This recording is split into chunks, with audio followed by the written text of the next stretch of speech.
Bom, dando continuidade nessa questão da tabela, né? Eu até apresentei como fazer aqui a call span, mas não apresentei, esqueci de falar que também posso fazer uma row span, eu posso juntar mais do que uma linha, né? Então veja, call span, que nós usamos esse código aqui, né? Nós fizemos uma call span de 4, né? Ele juntou então 4 colunas para ter esse resultado aqui, né? Eu juntei a primeira, a segunda, a terceira e a quarta coluna para colocar o texto aprovado, né? E depois a outra coluna ele colocou o valor. Mas eu poderia também colocar, por exemplo, uma palavra resumo aqui. Como é que a gente pode fazer isso? Eu posso fazer assim, eu posso vir aqui, como eu já tenho esse elemento de tr aqui na primeira linha, na minha primeira linha eu posso criar uma td, essa td vai ter uma row span de 2 elementos, por exemplo, uma call span de 2 elementos. Eu vou colocar aqui a palavra resumo. Nesse caso, vai desformatar totalmente a minha tabela, né?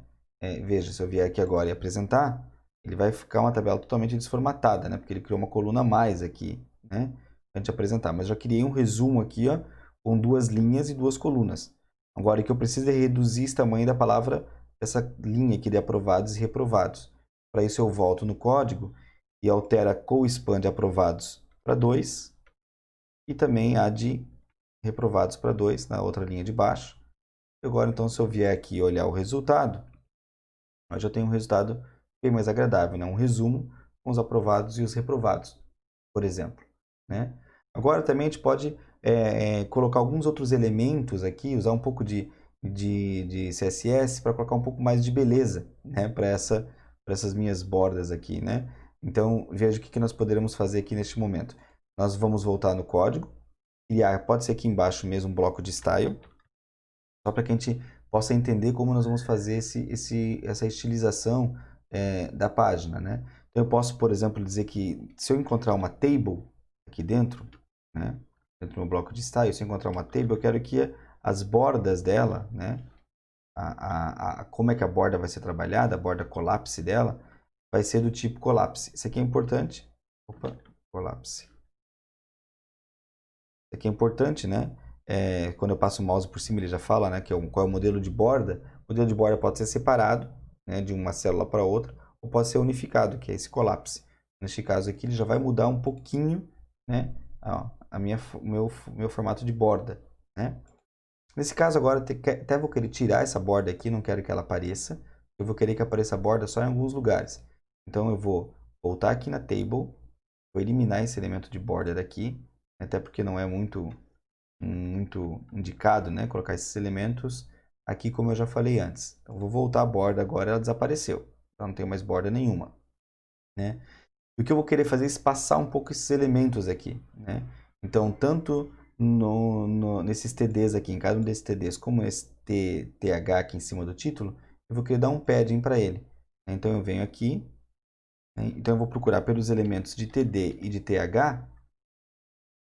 Ó, eu posso colocar aqui então um padding, sei lá, um padding de 15 pixels, vamos ver se não vai ficar muito grande. Então, para o TD e para o TH, volto aqui, ó, no F5 ele já espaçou. Acho que ficou um pouco exagerado, né, esse espaço aqui. De fato, eu não sou lá muito bom para criar templates, né? Mas vamos dar um F5, já ficou um pouco melhor, né? Deu um espaçamento, já ficou um pouquinho mais agradável.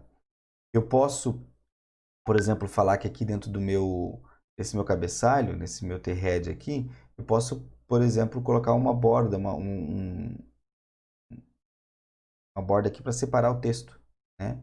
Então a gente pode fazer isso, a gente pode pegar na linha do cabeçalho, voltar para o código aqui, eu posso procurar pela tag T-head, dentro da tag T-head, se tiver uma linha, uma TR ali dentro, né? Nesse caso, eu vou colocar um border bottom, quero uma borda sólida, sei lá, um pouquinho grossinha, de 2 pixels, ou uma cor qualquer, uma cor meio acinzentada, por exemplo, né?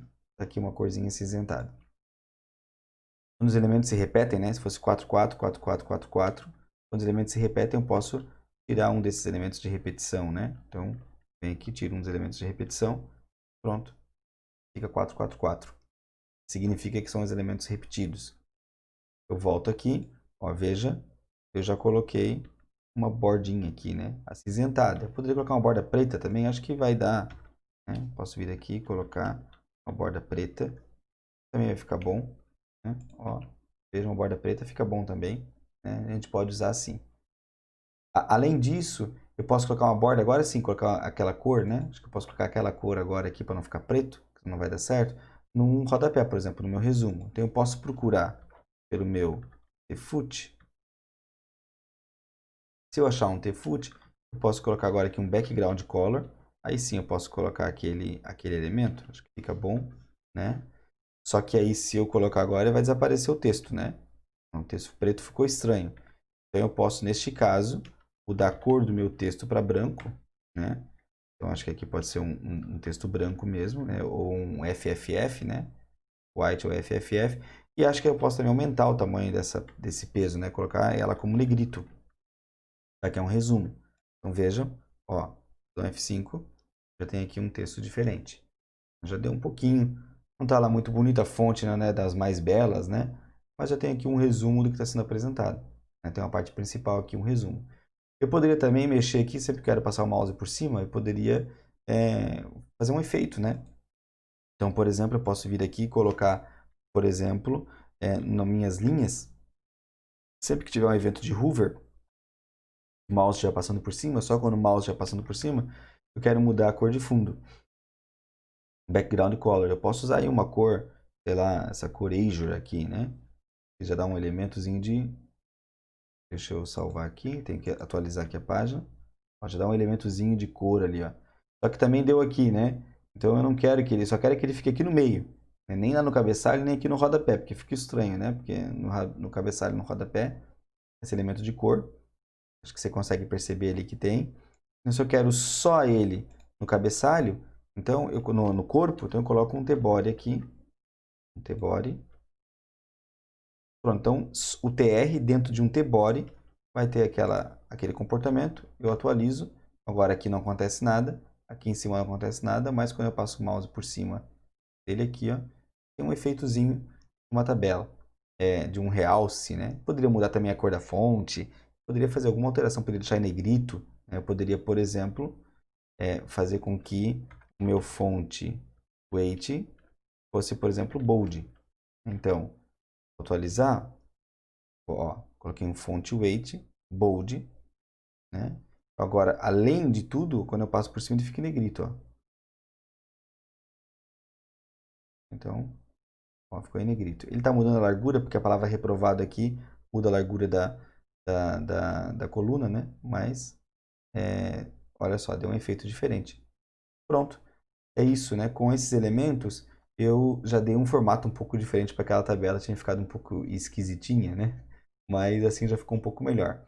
Veja, eu usei o HTML para colocar os elementos e só o HTML para colocar para estruturar isso. E depois usei o CSS para colocar o formato, para colocar um pouco de embelezamento, se é que a gente pode chamar isso de muito bonito, né? Mas eu usei o CSS para fazer isso. Eu não fiz essas coisas direto na página, direto no HTML. No HTML eu só coloquei as tags de table, thead, thefoot e depois usei o CSS para poder fazer a configuração.